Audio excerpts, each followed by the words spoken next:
서울의 대표적인 스윙부터 지역인 중성동을 선거구는 한강벨트 중에서 가장 늦게 후보자를 확정지었는데요.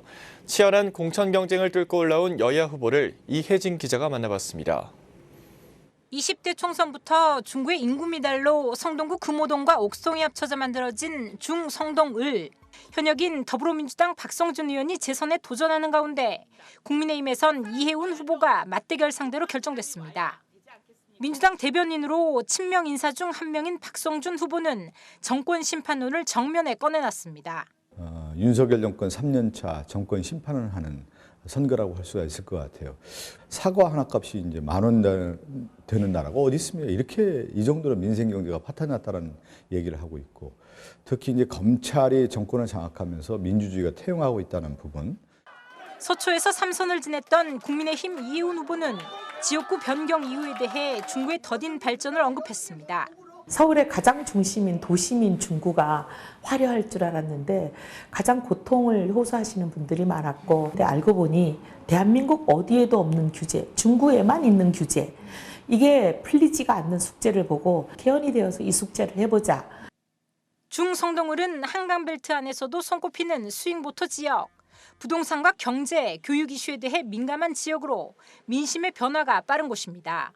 때문에 두 후보 모두 부동층을 잡기 위한 차별화된 공약을 내세우고 있습니다. 먼저 부동산 관련 정책으로 민주당 박성준 후보는 종합부동산세 완화 공약을 밝혔고, 국민의힘 이혜훈 후보는 맞춤형 재건축, 재개발 추진을 약속했습니다.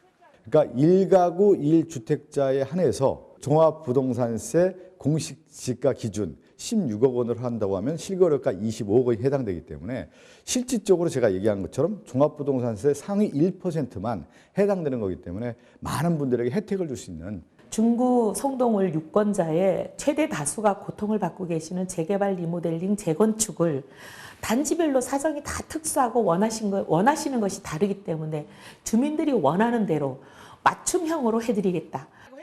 또 이혜훈 후보는 중구의 공동학군 조정을 중구만이 아니라 용산구, 종로구까지 같이 묶여서 너무 먼 거리를 장거리 통학을 해야 되는 배정이 되는 거, 이 문제를 공동학군을 조정해서. 박성준 후보는 만 18세 이하 가정에 성장수당 지급을 내걸었습니다. 월 50만 원의 현금 지원을 해준다고 하면은 저출생 문제를 해결할 수 있는 중요한 하나의 전환점이 되지 않겠느냐라고 하는 생각이었습니다. 민주당이 압승했던 지난 총선에서도 양당 후보의 표차가 4.6%포인트로 크지 않았던 중성동을 아직 드러나지 않은 부동층의 민심을 잡기 위해 두 후보의 치열한 본선 경쟁이 시작됐습니다. 딜라이브 뉴스 이혜진입니다.